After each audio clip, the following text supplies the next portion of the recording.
আমি তোমাকে আজকে ফাইনাল ডিসিশন জানাতে এসেছি। ডিসিশন? কি কি ডিসিশন তুমি দিতে চাও শুনি? আমি তোমাকে ডিভোর্স দিয়ে আমার ভুল থেকে আমি মুক্তি পেতে চাই। আমি সেই দিনই বুঝতে পারছিলাম, যেদিন তুমি আমার চোখের সামনে টাকার জন্য আরেকটা মেয়ের বিয়ে করে ফেলাইছো। আমি তোমার সেই দিনই মুক্তি করে দিছি। এইভাবে না, আমার অফিসিয়াল ভাবে মুক্তি চাই। আমাদের যে কাজে বিয়ে পড়িয়েছিল তাকে বলেন সব ডিভোর্সের পেপার রেডি করতে। আমি আপনাদের সাথে কোনো সম্পর্কই রাখতে চাই। আমাকে ধ্বংস করার জন্য নিজের ইজ্জতটা ব্যবহার না করলেও পারতাম।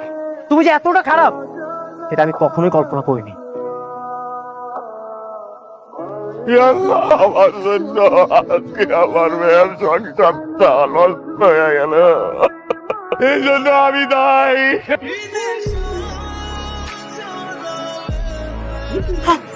আল্লাহ, বাবা, কি হলো এটা?